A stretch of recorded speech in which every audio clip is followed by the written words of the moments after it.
है रानी बाग कॉलोनी, जहाँ हर घर में कंपटीशन चलता रहता है। कौन ज्यादा अच्छा खाना बनाता है, कौन ज्यादा फैशन में है, और सबसे बड़ी बात, कौन सी सास अपनी बहू से ज्यादा काम करवाती है। आज मिलिए कमला देवी से, जिन्होंने अपनी इज्जत बढ़ाने के चक्कर में अपनी बहू की जिंदगी मुश्किल बना दी।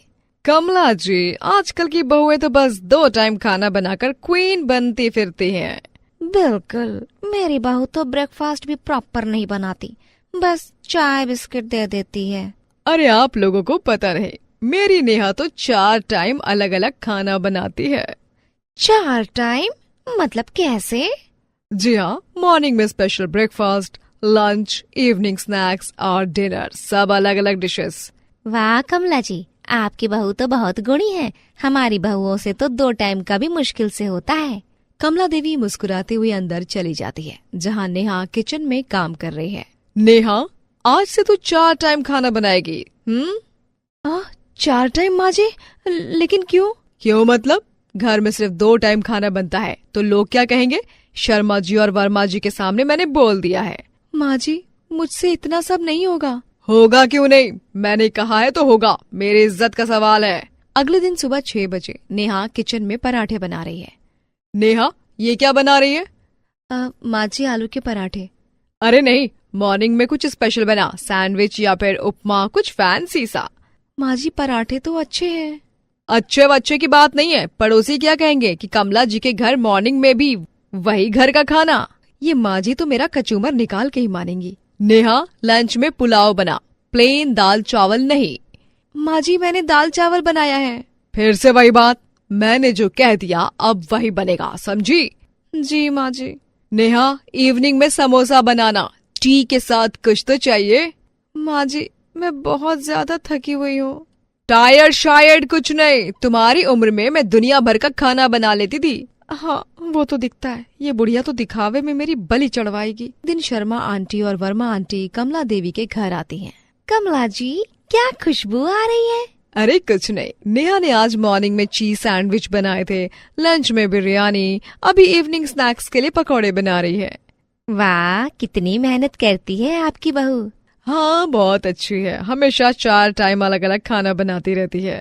नेहा चाय लेकर आती है, उसकी आंखें लाल हैं। आंटी जी, चाय ले लीजिए। अरे कमला, तुम बहुत लकी हो, ऐसी टैलेंटेड बहू मिली है। और बेटा, तुम भी बहुत गुणी हो। जी आंटी जी। कमला जी, आपकी बहू बहुत सीधी सादी लगती है, लेकिन कितनी काम करने वाली है। हाँ, मैंने इसे अच्छी तरह ट्रेन किया है।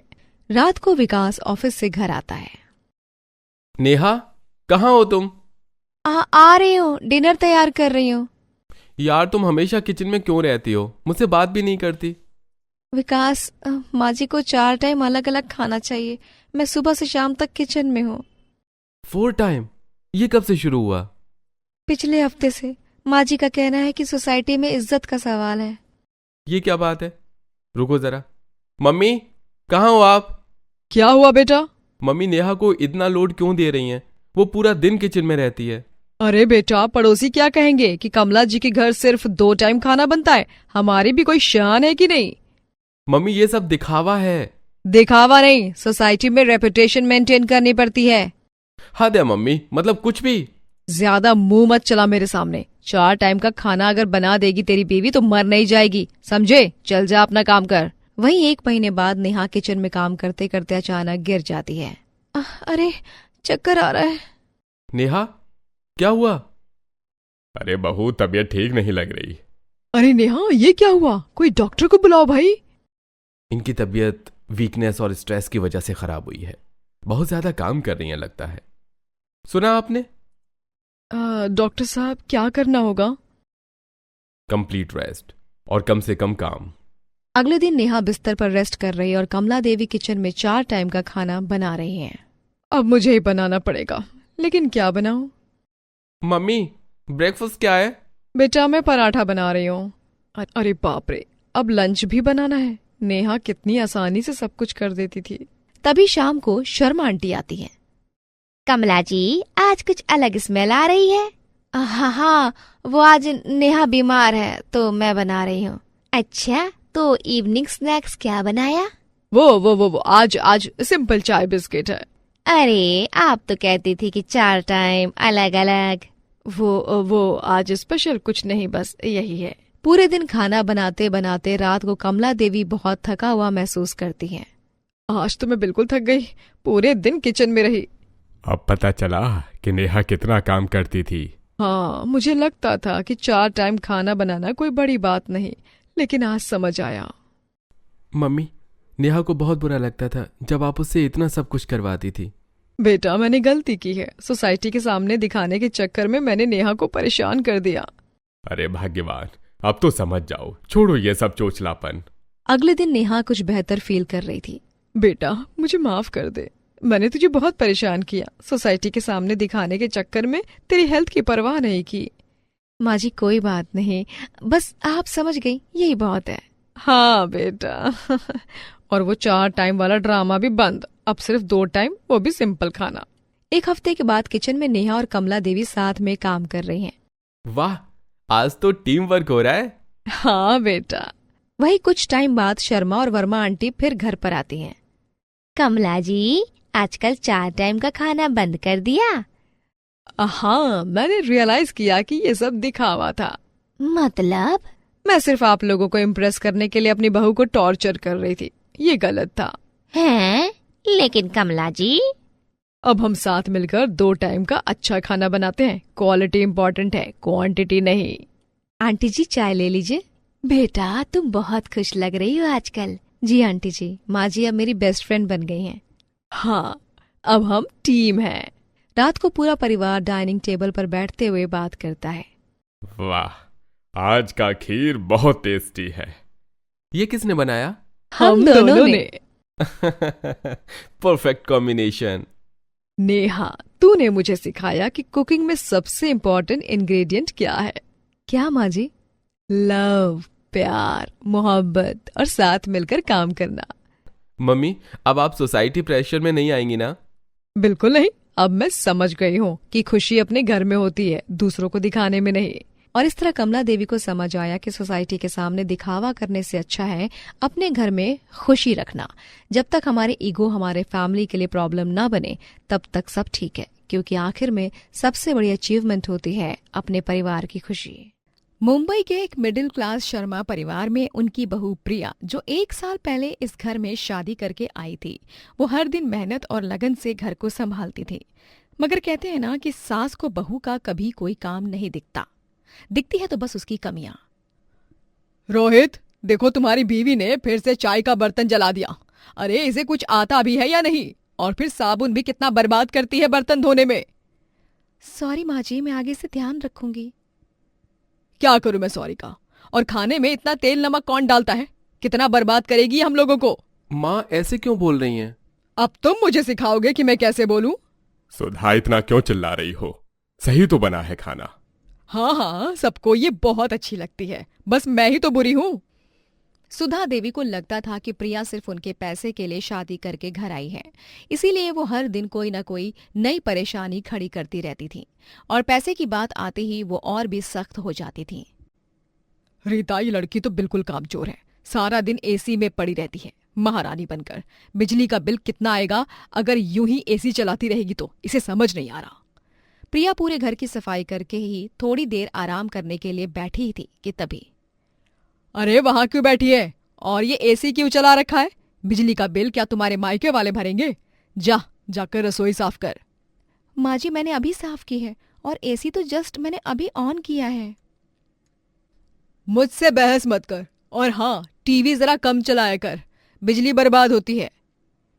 प्रिया दुखी मन के साथ चुपचाप वहां से उठ के काम करने चली जाती है।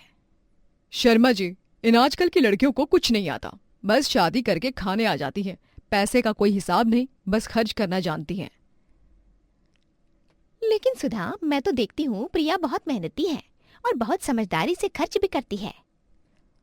आप क्या जानेंगे, ये सब दिखावा है, पैसा तो मेरा जाता है हर महीने। पूरे दिन तक तमाशा देखकर शाम को रोहित और उसके पिता कृष्णा प्रिया को प्यार से समझाते हैं। प्रिया, तुम परेशान मत हो, माँ का मिजाज ऐसा ही है। जी रोहित, मैं कितनी भी कोशिश करूं, माँ जी को मैं अच्छी नहीं लगती, वो हमेशा पैसे की बात करती रहती हैं। प्रिया, परेशान ना हो बेटा, तुम्हारी माँ का गुस्सा थोड़ा तेज है। प्रिया, मैं माँ से बात करूंगा। रोहित और कृष्णा सुधा देवी के पास जाते हैं। माँ, आप प्रिया के साथ इतना बुरा व्यवहार क्यों करती हैं? सुधा, प्रिया अच्छी लड़की है, वो इस घर की बहू है, कोई नौकर नहीं है। अरे वाह, तुम दोनों मेरे खिलाफ हो गए। उसके आने के बाद से तुम लोग मुझे ही गलत समझते हो और फिर घर का खर्च बढ़ता ही जा रहा है। सब तो मुझे ही मैनेज करना होता है ना।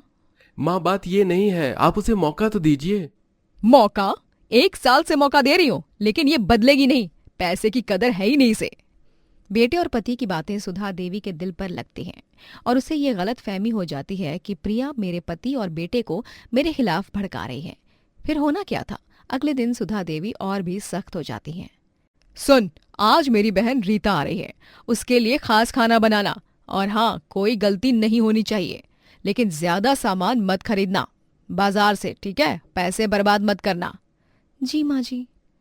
प्रिया पूरे दिन रसोई में खाना बनाती है और घर के सारे काम निपटाती है। आराम करने का उसे टाइम तक नहीं मिलता। जाकर रीता के लिए चाय ले आ और कुछ नाश्ता भी ले आना, लेकिन ज्यादा चीनी मत डालना, महंगी है। प्रिया चाय के साथ टेस्टी नाश्ता भी लेकर आती है। अरे सुधा, ये तो बहुत स्वादिष्ट है। हाँ हाँ ठीक है। अपनी तारीफ सुन के प्रिया मन ही मन काफी खुश होती है, लेकिन अगली सुबह कुछ अलग थी। उसने सुधा देवी की सोच को हमेशा के लिए बदल दिया। जब सब सो के उठे तो उन्हें कुछ अजीब सी गंध आई। ये गंध कैसी आ रही है? ये तो लग रहा है सिलेंडर लीक हो रहा है। प्रिया तुरंत गैस बंद करती है, घर की सारी खिड़कियां खोल देती है। जल्दी सब लोग बाहर जाइए। अरे अब क्या नाटक कर रही है? माँ जी, गैस लीक हो रही है, घर में कोई भी स्विच मत दबाइएगा। बकवास बंद कर और काम कर। तभी सुधा देवी पंखा चलाने के लिए स्विच की तरफ बढ़ती हैं। नहीं माँ जी, ये बहुत खतरनाक है, धमाका हो सकता है। प्रिया तुरंत गैस एजेंसी को फोन करती है और सबको बाहर ले जाती है। प्रिया, प्रिया क्या हुआ? गैस लीक हो रही थी, अगर माँ जी ने पंखा चला दिया होता ना तो। अरे भगवान, बच गए। गैस एजेंसी का आदमी आकर सिलेंडर ठीक करता है। मैडम, आपने बिल्कुल सही किया, अगर कोई स्पार्क हो जाता तो बहुत बड़ा धमाका हो जाता। वही कोने में सुधा देवी का चेहरा डर और शर्म से भरा हुआ था। उस दिन के बाद सुधा देवी को एहसास हुआ कि वो कितनी गलत थी। प्रिया बेटा, मैं तुम्हारे साथ कितना गलत कर रही थी, हमेशा पैसे पैसे की बात करती थी। माँ जी, कोई बात नहीं। नहीं बेटा, बहुत गलत किया मैंने। मुझे डर था कि तू रोहित को मुझसे दूर कर देगी और मैं सोचती थी कि तू सिर्फ पैसों के लिए आई है, लेकिन मैं आज समझी तू तो इस घर की रक्षक है। तूने हमारी जान बचाई है और मैं तुझे पैसे की चोर समझती थी। माँ, मैंने हमेशा कहा था प्रिया कितनी अच्छी है। सुधा, अब तो मान जाओ, प्रिया सच में हमारी बेटी है। माँ जी, आप मेरी माँ हैं, मैं हमेशा आपका ख्याल रखूंगी और घर का खर्चा भी संभाल के करूंगी। अगली सुबह सुधा देवी प्रिया के साथ रसोई में काम करते हुए दिखाई देती हैं और इस तरह शर्मा परिवार में सिर्फ खुशियाँ आती हैं। सुधा देवी ने समझा कि रिश्ते प्रेम और समझदारी से बनते हैं, पैसों से नहीं। प्रिया बेटा, तुम मुझे भी सिखा दे ये गैस सेफ्टी के बारे में, और मैं तुझसे ना माफी मांगती हूँ अपने कंजूस स्वभाव के लिए। आपकी कंजूसी भी गलत नहीं थी माँ जी, वैसे भी घर चलाना मुश्किल है, पैसे का हिसाब भी जरूरी है ना। प्रिया की समझदारी ने न सिर्फ घर बचाया बल्कि पूरे परिवार को जोड़ दिया। सुधा देवी की कंजूसी भी प्रिया की वजह से प्रेम में बदल गई, क्योंकि सच्चा प्रेम धैर्य और समझदारी से हर दिल जीत सकता है। और कभी कभी एक छोटी सी दुर्घटना हमें जिंदगी के सबसे बड़े सबक सिखा देती है। क्या आपने कभी सोचा है कि सफलता की असली परिभाषा क्या है? BMW गाड़ी या माँ का हाथ का खाना, AC फ्लैट या खुले आसमान तले सोना? आज की कहानी एक ऐसे ही लड़के की है। अर्जुन बेटा, देखिए धान के पौधे कितने प्यार से लहला रहे हैं। ये मिट्टी नहीं, सोना है सोना। आज तुम भी थोड़ा मेरा हाथ बटा। बाबूजी, आप भी ना। आज के जमाने में कौन खेती करता है? मेरे दोस्त विकास ने कहा है कि शहर में आराम से 50,000 की नौकरी मिल जाएगी। बेटा, शहर में अकेले कैसे रहेगा? तेरे खाने पीने का कौन ध्यान रखेगा? माँ, वो सिटी है, वहां हर जगह लाइट ही लाइट है और खाने के लिए 100 से अधिक होटल्स कहीं भी खा लूंगा। इस गांव में तो ना कोई मॉल है ना कोई सिनेमा, बस दिन भर खेत खलियान। ठीक है बेटा, तुझे जैसा लगे सही है, मैं नहीं रोकूंगी तुझे। अर्जुन ने अपना सामान बांधा और शहर की ओर निकल पड़ा। पूजा की आंखों में आंसू थे। अर्जुन, मुझे डर लग रहा है। क्या तुम हमें भूल तो नहीं जाओगे ना? पागल, भला अपने लोगों को कैसे कोई भूल सकता है? जल्दी तो मैं भी ले जाऊंगा। यार अर्जुन, वेलकम टू मुंबई। यहाँ है असली जिंदगी, हॉल मॉल और यहाँ की नाइट लाइफ और भी बहुत कुछ। बस पैसा फेंक, तमाशा देख यहाँ का। लेकिन शहर की असलियत कुछ और ही थी। यार विकास, ये कमरा तो बहुत छोटा है और किराया इतना ज्यादा। अरे यार, यहाँ की जिंदगी ही ऐसी है, लेकिन सब कुछ स्टाइल में मेरी जान। यही है सिटी की रंगीन लाइफ, देखना। दिन बीतते गए, अर्जुन को एहसास होने लगा कि शहर में इंसान सिर्फ एक नंबर है। अर्जुन, ये रिपोर्ट गलत है। तुम गांव वालों को कुछ आता भी है या नहीं? गांव वाले? यहाँ सब मुझे अजनबी की तरह देखते हैं। एक दिन अर्जुन बीमार पड़ गया। शहर में उसका ख्याल रखने वाला कोई नहीं था। काश माँ होती यहाँ। गांव में तो पूरा मोहल्ला पूछने आ जाता था। यहाँ मर भी जाओ तो भी किसी को फर्क नहीं। अब तो विकास भी पता नहीं क्यों बात नहीं कर रहा। तभी अर्जुन की कंपनी में छटनी हुई। अर्जुन, कंपनी का कॉस्ट कटिंग चल रहा है, आपकी सर्विस टर्मिनेट करनी पड़ रही है। सर प्लीज, मैंने कोई गलती नहीं की है। अर्जुन के पास अब ना पैसे थे ना सहारा। विकास भी मुंह मोड़ गया। यार तू अनएम्प्लॉयड है अब। मैंने तुझे नौकरी दिलवाई थी। अब बार बार मैं सिफारिश नहीं करूंगा तेरी कहीं भी। मैं अपना रेपुटेशन रिस्क में नहीं डाल सकता। दोस्ती सिर्फ अच्छे वक्त के लिए थी। जब पैसा था तब तक का दिखावा। जैसे ही सब कुछ छूट गया, दोस्ती का असली रंग दिखा गया मुझे इस शहर में। तभी पूजा का फोन आया। अर्जुन, बाबूजी की तबीयत बहुत खराब है। वो तुम्हारा नाम लेकर रो रहे हैं। क्या? मैं अभी आ रहा हूं। और हाँ अर्जुन, इस साल बारिश न होने से ना फसल खराब हो गई है। गांव वाले बहुत परेशान हैं। अर्जुन को लगा जैसे उसकी जड़ें हिल गई हों। जब अर्जुन गांव पहुंचा तो वहां का नजारा देखकर उसका दिल भर आया। अरे अर्जुन बेटा, आ गया तू। तेरे बाबूजी तुझे याद कितना करते थे। अर्जुन बेटा, तू आ गया। अरे मैंने तेरे लिए तेरे खेत को संभाल कर रखा है। बाबूजी, मैं कितना गलत था। मैंने आपको इस मिट्टी को छोड़ दिया। बेटा, घर वापस आ जा। शहर में अकेले कैसे रह रहा था? तभी रामू काका ने एक चौंकाने वाली बात कही। अर्जुन, तुझे पता है तेरे जाने के बाद बाबूजी ने क्या किया? क्या किया काका? उन्होंने ऑर्गेनिक फार्मिंग शुरू की। अब हमारी गांव की फसल शहर के बड़े होटल्स में जाती है। तेरे बाबूजी ने कहा था, अर्जुन को लगता है गांव में कुछ नहीं है, लेकिन यहाँ सब कुछ है। क्या मतलब? बेटा, मैंने तेरे नाम 15 लाख रुपए बैंक में जमा किए हैं। ऑर्गेनिक फार्मिंग से कमाए हैं। अर्जुन को समझ आ गया कि वो सोने की तलाश में कंकड़ के पीछे भाग रहा था। बाबूजी, मैं वापस नहीं जाऊंगा। यहीं रहकर खेती करूंगा। सच में अर्जुन? हाँ पूजा, शहर में मैं अकेला था। यहाँ मेरा पूरा गांव मेरा परिवार है। वहां पैसा था लेकिन प्यार नहीं। यहाँ प्यार है तो पैसा भी आ जाएगा। अर्जुन ने अपने बाबूजी के साथ मिलकर ऑर्गेनिक फार्मिंग को और भी बढ़ाया और गांव के लड़कों को भी शहर में भटकने की बजाय ऑर्गेनिक फार्मिंग से जोड़ा। साथ ही खेती को डिजिटल क्रांति से भी जोड़ दिया। बाबूजी, आपने सही कहा था। ये मिट्टी सच में सोना है। बेटा, सफलता वो नहीं जो दिखती है, बल्कि वो है जो दिल को शांति देती है। मिट्टी की खुशबू, यही है मेरी सबसे बड़ी दौलत। अर्जुन की कहानी सिखाती है कि हमारी जड़ें ही हमारी असली ताकत है। शहर की चकाचौंध पल भर की होती है, लेकिन अपनी मिट्टी का प्यार हमेशा के लिए है। अगर आप भी अपनी जड़ों को भूल गए हैं तो वापस लौट आइए। वहीं आपकी असली खुशी छिपी है। अगर ये कहानी आपको पसंद आई है तो लाइक करें, सब्सक्राइब करें हमारा चैनल। बलिया के एक छोटे से कस्बे में रहती थी मालती, जो घर में सबसे बड़ी थी, जिस वजह से पूरा घर उन्हें बड़ी ताई जी कह के बुलाता। अपने देवर देवरानी के मरने के बाद उन्होंने ही इस घर को संभाला और बच्चों की शादी की, जहां उनके घर आई 2 बहुएं। एक अमीर घर से आई रानी और दूसरी गरीब घर से आई सुमित्रा। अरे वाह, क्या खबर है, मेरी दोनों बहुएं एक साथ गर्भवती हैं। आहा। जी ताई जी। हाँ ताई जी।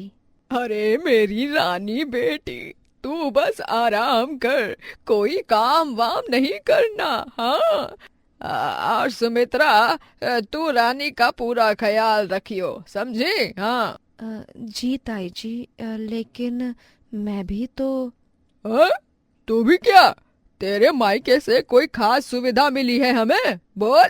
रानी के मायके से हमें हर महीने पैसा आता है, तो जाहिर सी बात है हम उसका ज्यादा ख्याल रखेंगे, समझी? वही शाम होते ही राजेश दारू पीकर घर आता है। अरे कहाँ हैं? कहाँ मर गए सबके सब?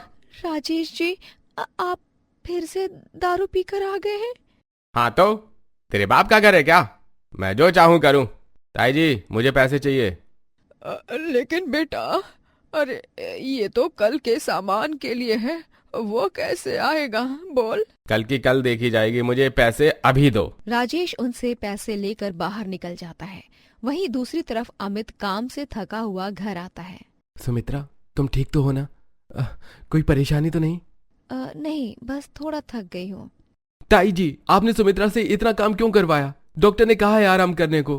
अरे अब थोड़ा बहुत काम तो करना ही पड़ता है ना। लेकिन रानी भी तो गर्भवती है, वो क्यों नहीं करती काम? तू मुझे सिखाएगा कि घर कैसे चलाना है?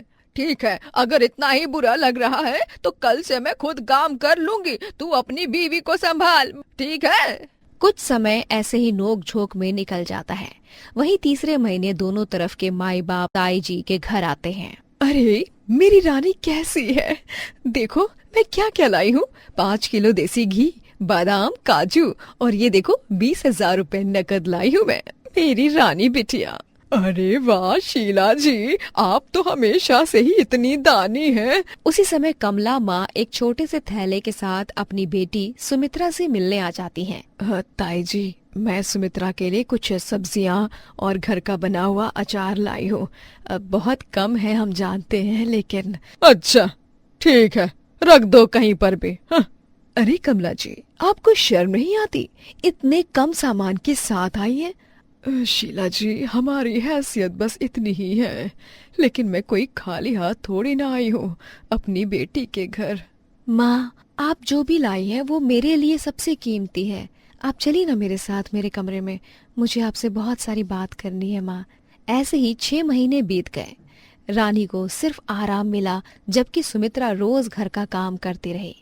सुमित्रा जी को बहुत आराम की जरूरत है, उनका ब्लड प्रेशर बढ़ा हुआ है। अरे हाँ डॉक्टर साहब, हम पूरा ख्याल रख रहे हैं सुमित्रा का। घर पहुँचते ताई जी झल्ला के डॉक्टर को ही अनाप शनाप बोलने लगी। डॉक्टर की बातों में मत आना तू सुमित्रा, तू तो एकदम ठीक है। चल रानी के लिए खीर बना जल्दी से। ताई जी, मुझे चक्कर आ रहे हैं, तबीयत ठीक नहीं है। अरे नाटक बंद कर, रानी को देख, उसे कभी कोई शिकायत नहीं होती, लेकिन तू जब देखो नाटक करती है। हाँ। काश मैं सुमित्रा की हेल्प कर पाती, लेकिन राजेश जी और ताई जी बहुत डांटते हैं मुझे, क्या करूं? रात के समय राजेश नशे में धुत होता है और घर आते ही चिल्लाना शुरू कर देता है। कहाँ है मेरा खाना? राजेश जी, मैंने बनाकर रखा है। इतना बेस्वाद खाना? मैं कल अपने दोस्तों के साथ दारू पार्टी कर रहा हूँ, वही पेट भर के खाऊंगा खाना। और हाँ, कल की पार्टी के लिए मुझे कुछ पैसे चाहिए। बेटा, घर में पैसे नहीं हैं। तो रानी की माँ से मांगो, वो तो अमीर है ना। राजेश जी, मैं गर्भवती हूँ, थोड़ा ख्याल रखिए प्लीज। आप शराब छोड़ दीजिए प्लीज। अरे बिल्कुल, मैं बस कल लास्ट टाइम पीऊंगा, उसके बाद सब बंद। बस कल के लिए पैसे दे दो। तभी उसी वक्त अमित वहाँ आता है। राजेश, घर में इतना शोर क्यों है? सुमित्रा को आराम चाहिए। हाँ तो कहाँ उनको कुछ कह रहा हूं मैं, मुझे तो बस इस बुढ़िया से पैसे चाहिए। अरे कम से कम घर की औरतों का सम्मान तो कर। इसी बात पर दोनों भाइयों में झगड़ा शुरू हो जाता है। सुमित्रा बेहोश होकर गिर जाती है। सुमित्रा, देखा आपने, मैंने कितनी बार कहा था इसको आराम करने दो, लेकिन नहीं, आप लोगों को अपनी पड़ी है बस। अरे ये तो कमजोरी की वजह से हुआ है। मेरी बेटी को क्या हो गया? बेटा अमित, डॉक्टर के पास ले चलो, हॉस्पिटल ले चलो। बहुत गंभीर स्थिति है, पेशेंट को पूरी तरह बेड रेस्ट चाहिए। लगता है बहुत ज्यादा काम किया है। सुना आपने? अब खुश हैं? ताई जी कुछ नहीं बोलती हैं और घर वापस चली आती हैं। वहीं धीरे धीरे दोनों बहुओं के डिलीवरी का समय भी नजदीक आ गया। अमित, बहुत दर्द हो रहा है। अमित, चलो तुरंत हॉस्पिटल चलते हैं। पेशेंट कमजोर है, डिलीवरी में समस्या हो सकती है। डॉक्टर साहब, मेरी बेटी को कुछ नहीं होना चाहिए। वहीं कुछ घंटों के बाद डॉक्टर बाहर आकर बोलते हैं, बधाई हो, एक सुंदर सा बेटा हुआ है, लेकिन माँ बहुत कमजोर है। दूसरी तरफ रानी की भी डिलीवरी होती है। ताई जी, मेरी बेटी कैसी है? अरे एकदम सुंदर, बिल्कुल तेरी तरह। हाँ। बच्चों के जन्म के बाद दोनों बहुएं घर वापस आती हैं। अरे मेरी छोटी रानी बिटिया कितनी प्यारी है, नजर ना लगे। ताई जी, क्या मेरे बेटे को भी? अरे हाँ हाँ, बाद में देख लूंगी। पहले रानी के बच्चे के लिए दूध गर्म कर दे तू, समझी? ताई जी, सुमित्रा अभी भी कमजोर है, वो काम कैसे करेगी? अरे तो क्या करूं, रानी भी तो थकी हुई है। बेटी, मैं यहाँ रुक जाऊंगी, तेरा ख्याल रखूंगी। कुछ समय बाद ही राजेश फिर शराब के नशे में डूबने लगा। अरे कहाँ है मेरा लाल? मुझे गोद लेना है उसे। राजेश जी, आप होश में आइए। मुझे मेरे बच्चे से अलग करेगी? तेरी इतनी हिम्मत? अरे बेटा, अभी तू नशे में है, बच्चा डर जाएगा बेटा। राजेश गुस्से में बर्तन फेंकता है, जिस वजह से बच्चा डर से रोने लगता है। देखिए, आपकी वजह से बच्चा डर रहा है। क्या हो रहा है यहाँ? अरे तू बीच में मत आ। मैं इस घर का भी सदस्य हूँ, रोज रोज ये नाटक नहीं चलेगा। तुम्हें शराब अब छोड़नी चाहिए। दोनों भाइयों की लड़ाई देखते हुए रानी के मन में एक तूफान मच गया। अचानक उसे याद आया कि कैसे सुमित्रा ने उसके बच्चे की देखभाल की थी जब वो बीमार थी, कैसे खुद भूखी रहकर उसे खाना दिया था। मैं कितनी स्वार्थी हूँ। सुमित्रा ने कभी मुझसे कुछ नहीं मांगा, फिर भी मैंने उसे कभी अपना नहीं समझा। आज अमित जी मेरे बच्चे के लिए लड़ रहे हैं और मैं अपनी ही देवरानी की मदद नहीं कर सकी। रानी को अचानक एहसास हुआ कि जब भी वो परेशान होती थी, सुमित्रा ही उसके पास आती थी। जब उसका बच्चा रोता था तो सुमित्रा ही उसे चुप कराती थी। मैंने हमेशा सोचा कि मैं इस घर में अकेली हूँ, लेकिन सच तो ये है कि सुमित्रा ही मेरी सबसे बड़ी सहारा थी और मैंने उसे कभी वो प्यार नहीं दिया जिसकी वो हकदार थी। ताई जी, मैं सुमित्रा के काम में हेल्प करूंगी। अरे तुझे क्या जरूरत है रानी बिटिया, वो खुद कर लेगी करम जली। नहीं ताई जी, आज मुझे समझ आया कि रिश्ते पैसों से नहीं प्यार से बनते हैं। सुमित्रा ने मुझे कभी पराया नहीं समझा, लेकिन मैंने उसे हमेशा दूर रखा। तुम्हारी कोई गलती नहीं है रानी, तुम बहुत अच्छी हो। है गलती सुमित्रा, मैं सोचती थी कि मैं इस घर में अकेली हूँ, लेकिन सच ये कि तुम हमेशा मेरे साथ थी। जब मैं बीमार थी तुमने मेरी सेवा की, जब मेरा बच्चा रोता था तुम दौड़ कर आती थी और मैं अपने अहंकार में डूबी रही। भाभी, आपका ये सुधार देखकर दिल खुश हो गया है। अमित जी, आज आपने सिखाया कि असली रिश्ता क्या होता है। रानी को अब साफ दिखाई दे रहा था कि असली खुशी पैसों में नहीं बल्कि पारिवारिक प्रेम में है। उसने तय किया कि अब वो सुमित्रा को अब देवरानी नहीं बल्कि अपनी दोस्त मानेगी। हाँ दीदी, हम सब साथ रहेंगे और आप और हम बहनों की तरह। धन्यवाद भाभी। वहीं पूरे परिवार ने सोच लिया था कि राजेश का नशा छुड़वाने के लिए कुछ न कुछ करना होगा। ताई जी, राजेश जी को ट्रीटमेंट के लिए भेजना होगा। लेकिन पैसे? मैं पैसे दूंगा, लेकिन राजेश को बदलना होगा।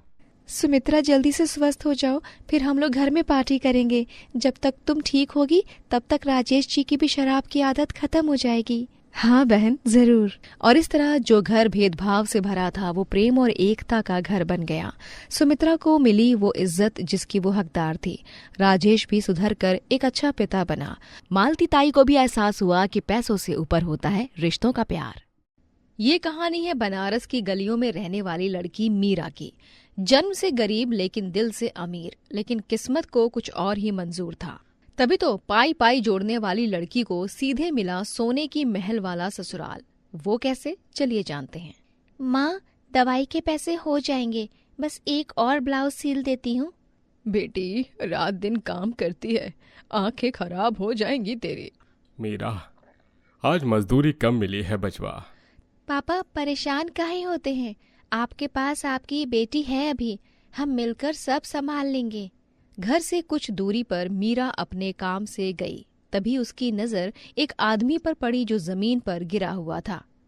अरे ये अंकल जी को क्या हुआ? इनकी तो सांस ही नहीं आ रही। कोई गरीब आदमी है शायद, छोड़ दे, अपना काम देख। पागल है क्या आप? ऐसे कौन बोलता है? मदद नहीं कर सकते तो फालतू की बात मत करिए और ज्यादा भीड़ मत लगाओ। हटो। ऑटो ऑटो, अरे ऑटो ले भैया, रुको तो भैया, जल्दी अस्पताल ले चलो इन्हें। अब इनको सही समय पर ले आई हैं। इनको हार्ट अटैक आया है, तुरंत ऑपरेशन करना होगा जिसके लिए 2 लाख रुपए लगेंगे। क्या? इतने सारे पैसे? ठीक है, आप करिए डॉक्टर साहब, पैसों का इंतजाम हो जाएगा। इनकी जान ज्यादा कीमती है। बेटी तुमने हमारी जान बचाई है। कौन हो तुम? जी मैं मीरा हूँ। आप ठीक है ना? बस यही जानना चाहती थी। तुमने अपने जेवर बेचे मेरे लिए, लेकिन क्यों? जी, इंसान की जान से बड़ा कोई जेवर नहीं। आप किसी के पिता होंगे, किसी के पति, उनका क्या होता ये सोच के मैंने मदद की। बेटी तुम जैसे लोग आजकल कहाँ मिलते हैं। मैं तुम्हारा कर्जदार हूँ। मैं तुम्हें अपने घर की बहू बनाना चाहता हूँ। मेरा बेटा अर्जुन है, तुम्हारी शादी उससे कराना चाहता हूँ। लेकिन हम तो बहुत गरीब हैं, और आप कहाँ, हम कहाँ सेठ जी? अमीरी गरीबी तो दिल की होती है बेटी, और तुम्हारा दिल सोने से भी कीमती है। शादी के बाद जब मीरा ससुराल पहुंची तो हैरान रह गई। हर चीज सोने की थी। ये तुम्हारा कमरा है, यहाँ सब कुछ सोने का है, एकदम कीमती, सोच समझ कर इस्तेमाल करना। मीरा, पिताजी ने तुम्हारे लिए खास तौर पर यह सब बनवाया है। तुम हमारी घर की लक्ष्मी हो, और ये सारे गहने और कपड़े सब सोने के हैं। यहाँ तक कि साड़ी में भी सोने के जरी का काम हुआ है। ये सारी कीमती चीजें सब तुम्हारे लिए। इतना सोना मैंने कभी सोचा भी नहीं था, लेकिन इतनी कीमती चीजों की तो मुझे आदत नहीं है। भाभी, सब धीरे धीरे हो जाएगा। यहाँ सब कुछ है, लेकिन फिर भी कुछ तो कमी लगती थी जो आपके आने से अब पूरी हो गई।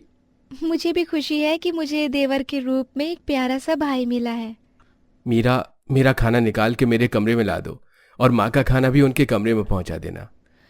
आप सब अलग अलग क्यों खाना खाते हैं? घर में हंसी मजाक क्यों नहीं है? मीरा, यहाँ सब अपने अपने काम में व्यस्त रहते हैं। पैसा कमाना है, बिजनेस संभालना है। कमला देवी मीरा और अर्जुन की बातों को सुन लेती है और अर्जुन को अपने पास बुला के बोली, अर्जुन, मीरा को समझा दे, यहाँ गरीबों जैसी हंसी मजाक नहीं चलता। ये अमीरों का घर है, सब हिसाब से चलता है, और जरा मामला हाई फाई है। माँ जी, गरीबी में भी हमारे घर में खुशी थी। यहाँ सोना चांदी सब है, लेकिन प्यार और अपनापन तो कहीं नहीं दिखा मुझे। भाभी, मम्मी का मतलब ये नहीं था, आप दुखी मत होइए। मीरा सही कह रही है। धंधे में इतना खो गए कि घर को घर ही नहीं रहने दिया। कुछ दिन बाद मीरा की उस घर में पहली रसोई थी। उसने घर में सबसे बोला, आज मैं सबके लिए खाना बनाऊंगी और हम सब साथ बैठकर खाएंगे।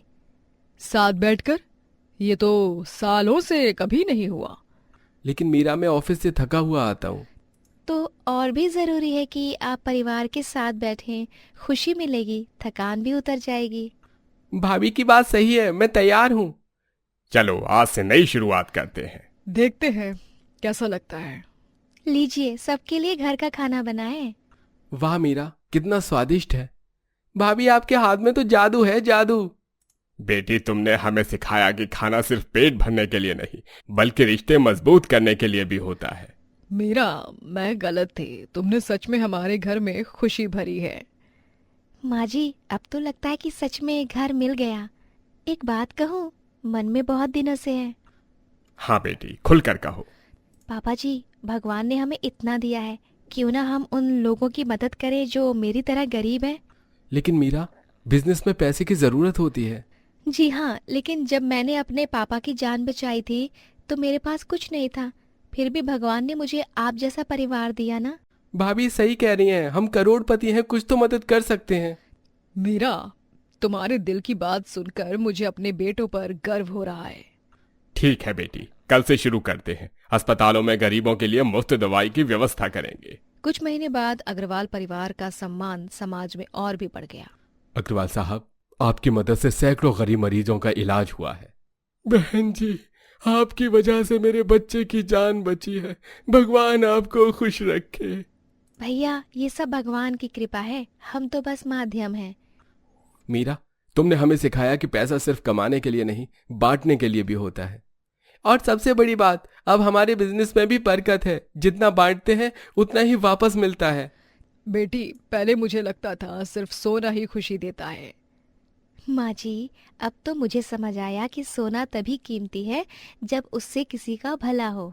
देखिए, मीरा आने से पहले हमारे पास सिर्फ सोना था, अब हमारे पास प्यार भी है, खुशी भी है और समाज का सम्मान भी।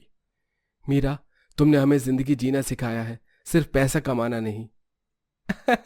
भाभी, अब तो घर में हमेशा हंसने की आवाजें आती रहती हैं। भगवान ने मुझे सोने का घर दिया, लेकिन असली सोना तो आप सबका प्यार है। यही मेरी सच्ची दौलत है। सच कहा बेटी, गरीब घर की बेटी ने अमीर घर को जिंदगी की असली कीमत सिखाई है। सोना हाथों में नहीं, दिल में होता है, और जो लोग बांटना जानते हैं, भगवान उन्हें और भी देता है। कहते हैं कि स्कूल ज्ञान का मंदिर होता है, जहां हर बच्चे को बराबरी का हक मिलता है, लेकिन कभी कभी ये मंदिर किसी के लिए नर्क बन जाता है। ये कहानी है 13 साल की आरती की, जिसका एकमात्र गुनाह था कि वो गरीब और काली थी। आरती फटे चप्पल पहनकर पुराना स्कूल बैग लेकर स्कूल आती है। उसकी यूनिफॉर्म धुली हुई है, लेकिन जगह जगह सिलाई के टाके लगे हुए हैं। अरे देखो यार, कौआ रानी आ गई। आज तो इसकी यूनिफॉर्म पर नया सिलाई का सितारा भी लगा है। यार, लगता है ये तो नया फैशन आया है मार्केट में। आरती, इन लोगों की बातों का बुरा मत मानना। कविता, मैं रोज सोचती हूँ कि काश मैं भी इन लोगों की तरह अमीर होती, काश मेरा रंग भी गोरा होता और मैं भी नए कपड़े खरीद पाती, तो ये लोग ऐसे मजाक नहीं उड़ाते मेरा। तुम अंदर से कितनी खूबसूरत हो, ये तुम्हें पता ही नहीं। अब ज्यादा ध्यान मत दो, चलो चलते हैं क्लास में। लेकिन 13 साल की एक लड़की को कैसे समझ आता कि असली खूबसूरती क्या होती है, जब हर रोज वो अपने रंग के लिए, अपनी गरीबी के लिए ताने सुनती थी। वही क्लास में सुनीता मैडम चॉक बोर्ड पर गणित का सवाल लिख रही हैं। आज हम क्वाड्रेटिक इक्वेशंस पढ़ेंगे। अभिषेक बेटा, तुम इस सवाल को हल करो। अभिषेक गलत जवाब देता है। कोई बात नहीं बेटे, ये थोड़ा कठिन है, एक बार और प्रयास करो, आ जाएगा। तभी आरती पूरे जोश के साथ अपना हाथ उठाती है। मैडम, मैं ये हल कर सकती हूँ। तुम पहले अपने घर का हिसाब किताब तो सीख लो, फिर मैथ सीखना। पूरी क्लास उस पर हंसती है और आरती की आंखें नम हो जाती हैं। मैडम, लेकिन मैं सच में जानती हूँ, प्लीज मुझे एक मौका दे दीजिए। बहुत बोलती हो तुम, तुम्हारी औकात क्या है ये भूल जाती हो। तुम्हारी माँ घर घर जाकर बर्तन मांजती है और तुम यहाँ आइंस्टीन बनने आई हो। बेटा, सबके बस का नहीं है ये गणित, समझी? मैडम, मेरी माँ मेहनत करके पैसे कमाती है, इसमें गलत क्या है? चुप, बिल्कुल चुप। जुबान चलाती है अपनी मैडम से। अब अपनी बेंच पर खड़ी रहो, यही सजा है तुम्हारी। उस दिन आरती को पहली बार एहसास हुआ कि गरीबी सिर्फ पैसों की कमी नहीं, बल्कि समाज में ये सम्मान को भी कम कर देती है। वहीं आरती अकेली बेंच पर बैठी है, बाकी बच्चे अपने ग्रुप में बाहर लंच के लिए निकल गए हैं। आरती, खाना नहीं खाओगी? भूख नहीं है।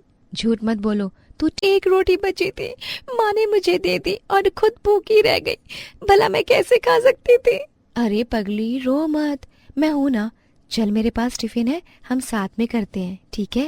अरे नहीं, अगर किसी ने देख लिया तो तुम्हें भी मेरी तरह तंग करेंगे। तो क्या हुआ, दोस्ती का मतलब भी तो यही होता है ना। तभी अभिषेक अपने दोस्तों के साथ वहाँ आता है और मजाक बनाना शुरू कर देता है। अरे वाह, भिखारी को खाना मिल गया। कविता, ध्यान रखना कहीं तुझसे भी पैसे न मांग ले। मैं कोई भिखारी नहीं हूँ। हाँ, मैं गरीब हूँ, लेकिन मेरा अपना भी आत्मसम्मान है। आत्मसम्मान? तुम जैसों का कोई मान नहीं होता। काली कलूटी गरीब कहीं की। मैं भी इंसान हूँ, मेरे भी सपने हैं, मैं भी पढ़ना चाहती हूँ, क्यों मुझे परेशान करते हो? लेकिन समाज के कुछ लोगों के लिए गरीबी और काला रंग इंसानियत से भी बड़ा अभिशाप लगता है। वही कुछ समय बाद आरती रोते हुए अपने घर आती है। आरती, मेरा बच्चा आ गई स्कूल से। अच्छा, तूने कुछ खाया? हाँ माँ, स्कूल में दोस्तों के साथ खाया था, पेट बहुत भरा है मेरा। आरती, आज तो उदास लग रही है, स्कूल में सब ठीक है ना? माँ, मैं स्कूल नहीं जाना चाहती, सब मुझे तंग करते हैं। क्यों बेटी, क्या हुआ? मैडम कहती है मैं गरीब हूँ इसीलिए पढ़ने का हक नहीं है। बच्चे कहते हैं मैं काली हूँ। माँ मैं कितनी बुरी हूँ। नहीं बेटी, तू दुनिया की सबसे प्यारी बच्ची है। भगवान ने तुझे काले रंग में बनाया है तो इसमें कुछ खूबसूरती तो होगी ना। तो फिर सब मुझसे इतनी नफरत क्यों करते हैं माँ? बेटी, ये दुनिया ही ऐसी है, लेकिन तेरी पढ़ाई ही तो तुझे इस अंधेरे से निकाल सकती है। वादा कर कि तू कभी हार नहीं मानेगी। पक्का वादा माँ, मैं सबको साबित करके दिखाऊंगी कि मैं कमतर नहीं हूँ। रात के अंधेरे में एक माँ और बेटी ने ठान लिया था कि वो समाज के हर ताने को सहकर भी आगे बढ़ेंगे। स्कूल में अगले दिन गणित की प्रतियोगिता आयोजित की जाती है, जहाँ स्कूल हॉल में सभी बच्चे बैठे हुए हैं। आज हमारे स्कूल में गणित महाप्रतियोगिता है। जो भी इस कठिन सवाल को सुलझा देगा उसे स्कॉलरशिप मिलेगी। अभिषेक, तुम इसे सॉल्व करो। तुम्हारे तो पिताजी ने तुम्हारे लिए अलग से मैथ्स का टीचर भी लगाया है। मुझे पता है तुम कर ले जाओगे। अभिषेक प्रयास करता है लेकिन फेल हो जाता है। सॉरी सर, मगर ये सवाल बहुत मुश्किल है। मुझे नहीं लगता कि कोई हल कर पाएगा इससे। कोई और है जो सामने आके इसे हल करना चाहता है? सभी स्टूडेंट शांत हैं और सुनीता मैडम किनारे सर झुकाए खड़ी हैं। वहीं भीड़ में से आरती झिझकते हुए हाथ उठाती है। सर मैं प्रयास कर सकती हूँ। सर, आरती इसे कर सकती है, इसे मौका तो दीजिए। आरती, तुम? ठीक है, देखते हैं कि क्या हमारी ये छुपी हुई प्रतिभा कुछ कर सकती है। अरे वाह, हमारी आइंस्टीन जी आ गई। जाओ ग्रैंड फेलियर का प्रदर्शन करो। पूरी असेंबली में हंसी की आवाज गूंज जाती है। ये वो समय था जहां आरती के आत्मसम्मान की असली परीक्षा हो रही थी। आरती स्टेज पर जाती है, उसके हाथ कांप रहे हैं मगर हौसला बुलंद है। माँ ने कहा था हार मत मानना। वो ब्लैक बोर्ड पर इक्वेशन हल करना शुरू करती है।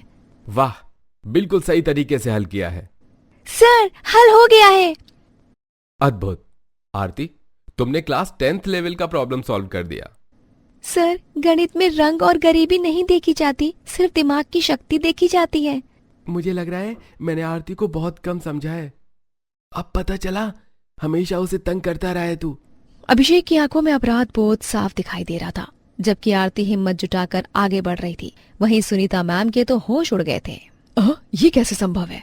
क्योंकि मैडम, मैंने रोज रात को उस टिमटिमाते दिए की रोशनी में पढ़ाई की है।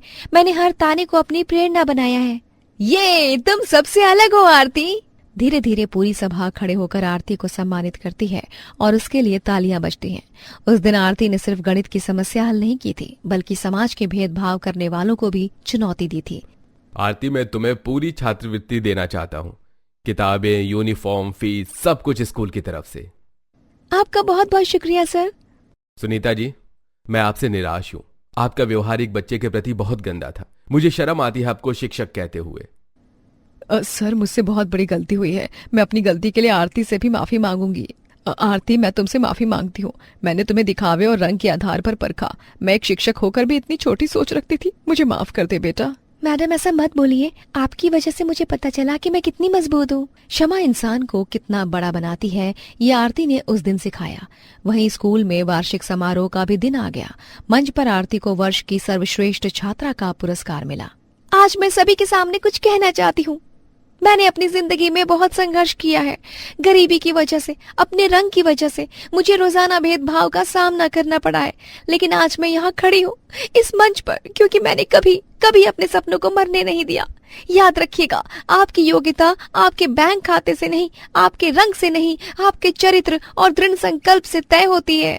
आरती, मुझे माफ करना। तुम मुझसे कहीं बेहतर इंसान है। तेरा रंग नहीं, मेरा दिल काला है जो मैंने तुझे इतना परेशान किया। तो फिर इसकी शुरुआत दोस्ती से करें।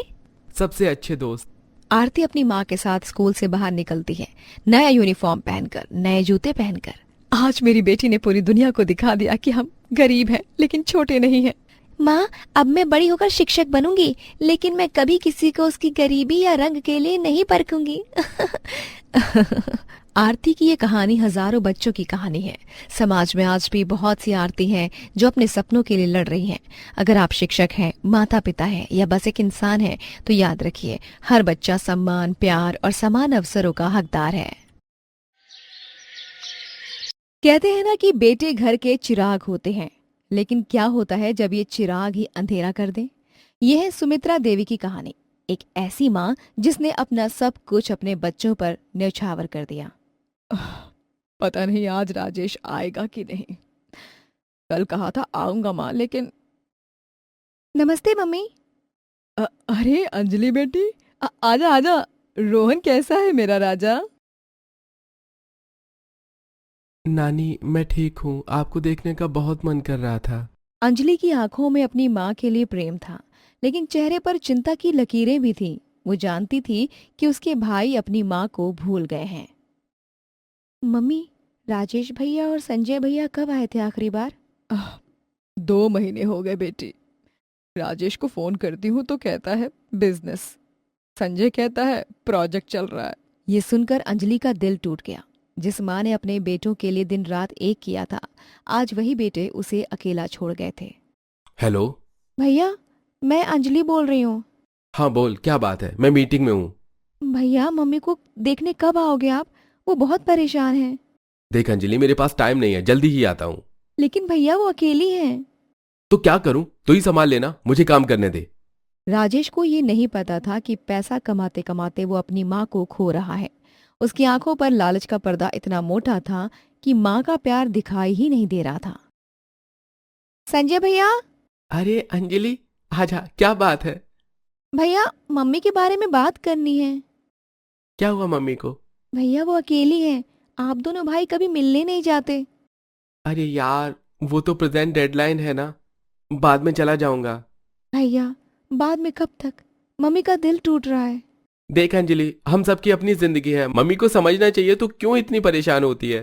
संजय भी अपने काम में इतना खो गया था कि उसे अपनी माँ की तकलीफ दिखाई ही नहीं दे रही थी। दोनों बेटे अपनी अपनी दुनिया में मस्त थे। ममता की मूर्ति सुमित्रा का शरीर जवाब देने लगा था। दुख और अकेलेपन ने उन्हें तोड़ दिया था। अचानक सुमित्रा को चक्कर आता है, वो गिर जाती है। मैडम, आपकी मम्मी की तबीयत बहुत खराब है, हार्ट अटैक आया है, तनाव और अकेलेपन की वजह से। डॉक्टर साहब, वो ठीक तो हो जाएंगे ना? जल्दी ऑपरेशन करना होगा और बहुत केयर की जरूरत होगी। भैया, मम्मी अस्पताल में है, हार्ट अटैक आया है। क्या? अभी आता हूँ। अब जाकर राजेश की आंखें खुली, लेकिन क्या अब भी वक्त था? अंजलि, मम्मी कैसी हैं? अब याद आई है मम्मी, जब मैंने कहा था तब क्यों नहीं सुनी? यार, हमें नहीं पता था कि। नहीं पता था या जानना ही नहीं चाहते थे? ऑपरेशन सक्सेसफुल है, लेकिन मरीज को बहुत केयर चाहिए। घर ले जा सकते हैं, लेकिन 24 घंटे निगरानी। अब सवाल ये था कि सुमित्रा देवी की देखभाल कौन करेगा। बेटे अपनी व्यस्त जिंदगी में वापस जाना चाहते थे। सुनो, मम्मी जी को यहाँ लेकर आने की जरूरत नहीं है, अंजलि संभाल लेगी। लेकिन प्रिया। लेकिन वेकिन कुछ नहीं, मेरे पास टाइम नहीं है बुजुर्गों की सेवा करने का। बच्चों को भी डिस्टर्ब होगा। ठीक है, अंजलि को बोल देता हूँ। पत्नी के दबाव में आके दोनों भाइयों ने अपनी माँ की जिम्मेदारी से पीछा छुड़ाने का फैसला कर लिया। मम्मी, अब आप मेरे ही साथ रहेंगी। बेटे, 6 महीने बीत गए थे। अंजलि दिन रात अपनी माँ की सेवा कर रही थी। स्कूल की नौकरी भी छोड़नी पड़ी थी, लेकिन दोनों बेटे अभी भी अपनी दुनिया में मस्त थे। अंजलि बेटी, मेरा टाइम आ गया है। नहीं मम्मी, ऐसा मत कहिए। तेरे जैसी बेटी हर माँ को मिले मेरी बच्ची।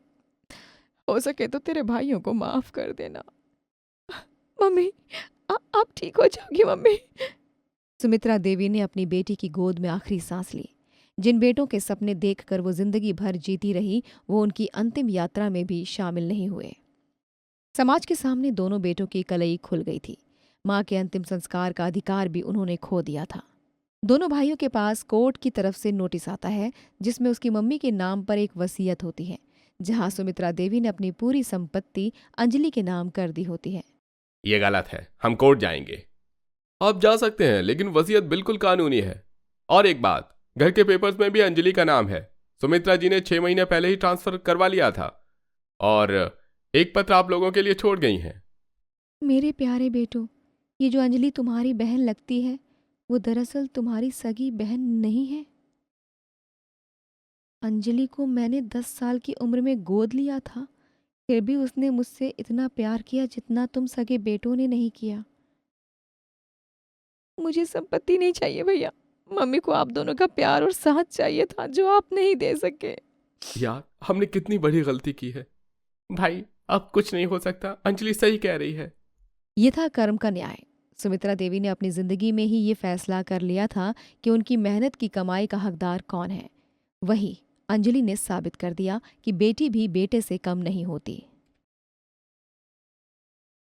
दिल्ली की एक गरीब बस्ती में रहने वाले राजेश के परिवार पर मानो दुर्भाग्य का पहाड़ टूट पड़ा था। व्यापार में घाटा, घर गिरवी और अंत में पति का घर छोड़कर चला जाना। प्रिया के सामने केवल अंधेरा ही अंधेरा था। अब क्या होगा प्रिया? राजेश तो भाग गया, घर गिरवी है और खाने को 2 वक्त की रोटी भी नहीं। सब तेरी मनहूसियत की वजह से हो रहा है। हाँ माँ जी, अब जो हो गया सो हो गया। अब आर्यन की पढ़ाई का क्या होगा ये भी पता नहीं कहाँ चले गए। कुछ समझ ही नहीं आ रहा मुझे। माँ मैं पढ़ाई छोड़ दूंगा, कहीं मजदूरी करके पैसे लाऊंगा। कभी नहीं, तू पढ़ेगा लिखेगा और बड़ा आदमी बनेगा। तेरी माँ अभी जिंदा है। बिल्कुल माँ, पापा के जाने के बाद अब मैं आपका साथ देना चाहता हूँ। पढ़ाई भी कर लूंगा लेकिन आपको परेशान नहीं देख सकता मैं। नवरात्रि शुरू हो रहे हैं, क्यों ना मैं एक छोटा सा वैष्णव ढाबा खोलूं? ढाबा? तू जो रोज खाना जलाती है वो ढाबा चलाएगी? अरे तेरे हाथ का खाना तो कुत्ता भी नहीं खाता। हाँ माँ जी, मैं सीख जाऊंगी। भगवान और मेहनत पर भरोसा है, आप बस देखती जाइए। अपनी अलमारी से अपने कीमती जेवर निकालते हुए प्रिया आर्यन को देखकर बोलती है, आर्यन माँ को ये गहने बेचने पड़ेंगे। नहीं माँ, ये तो पापा ने शादी में दिए थे। बेटा सोना चांदी तो वापस आ जाएगा, लेकिन तेरा भविष्य एक बार चला गया तो वापस नहीं आएगा। अरे वाह, अब बहू ढाबे वाली बनेगी। देखती हूँ कितने दिन चलता है तेरा ये नाटक। प्रिया ने अपने गहने बेचकर एक छोटी सी दुकान ली। नवरात्रि के पावन दिनों की शुरुआत के साथ ही उसने अपने ढाबे का उद्घाटन किया। पहले दिन सुबह 4 बजे उठकर व्रत का खाना बनाना शुरू किया। हे भगवान, मुझे हिम्मत देना, आर्यन के लिए कुछ भी करूंगी। माता रानी, इस नवरात्रि में अपनी कृपा बनी रहे बस। बहन जी, क्या मिलता है यहाँ? व्रत का खाना है क्या? जी हाँ, साबूदाना खिचड़ी, कुट्टू के पराठे और सिंघाड़े के पकौड़े हैं। सब कुछ शुद्ध तरीके से बना है। अरे वाह, बहुत स्वादिष्ट है। इतना शुद्ध खाना कहीं नहीं मिलता। कल भी आऊंगा। दूसरे दिन जब आसपास के लोगों को पता चला कि नया ढाबा खुला है और वहाँ बेहतरीन व्रत का खाना मिलता है, तो व्रत रखने वाले भक्त भी खाने के लिए आने लगे। बहन, मैंने सुना है यहाँ बहुत अच्छा फलाहार मिलता है। मेरा व्रत है, कुछ खाने को मिलेगा? हाँ बहन जी, यहाँ सब कुछ शुद्ध है। माता रानी की कृपा से व्रत वालों के लिए ही ये दुकान शुरू की है। अरे यार, ये तो कमाल है। नवरात्रि में इतना अच्छा व्रत का खाना मिल जाए तो क्या बात है। इसकी साबूदाना खिचड़ी तो बहुत लाजवाब है। माँ, मैंने स्कूल में सबसे कहा कि मेरी माँ ढाबा चलाती है तो सभी हंसने लगे। बेटा, मेहनत में शर्म नहीं गर्व होता है। तू पढ़ाई पर ध्यान दे, माता रानी का आशीर्वाद है हम पर। देख लिया ना, लड़के को स्कूल में शर्मिंदा होना पड़ा है। छोड़ दे ये सब। माँ जी, आज सिर्फ 80 रुपए मिले, लेकिन कल और मेहनत करूंगी। नवरात्रि में माता रानी का प्रसाद बांटने का मौका मिला है। हाँ भाई, मैडम जी करोड़पति बनने वाली है। देखते हैं कब तक तेरा ये नाटक चलता है। मेरा बेटा होता तो आज ये नौबत ना देखनी पड़ती। ढाबे में प्रिया 15-16 घंटे काम करती और अपने परिवार को पालती, साथ में सास की जली कटी भी सुनती। ऐसे ही 1 महीना बीत जाता है। अरे प्रिया, सुना है रात दिन ढाबे में काम करती रहती है। पति ना भागा होता तो अब ये सब ना करना पड़ता ना। दीदी, मेहनत करना पाप नहीं है। मैं अपने बेटे का भविष्य बना रही हूँ। और हाँ, मेरे पति भागे नहीं हैं, वो जल्द ही वापस आएंगे। अरे लेकिन रात के 11 बजे तक काम, ये कोई जिंदगी है?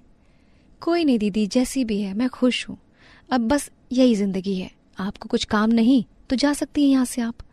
कमला मुंह बना के वहां से चली जाती है। तभी प्रिया का बेटा किताबें लेकर उसके पास आता है। माँ, आपकी आंखों में कितनी सूजन है, आराम कर लो। नहीं बेटा, तेरे लिए नई किताबें लानी है, पैसे कम पड़ रहे हैं। दिन भर ढाबे में खटती रहती है, फिर रात को घर का काम। ये कोई जिंदगी है? विकास सही कह गया था, तू कुछ नहीं कर सकती। माँ जी प्लीज, मैं बहुत थक गई हूँ।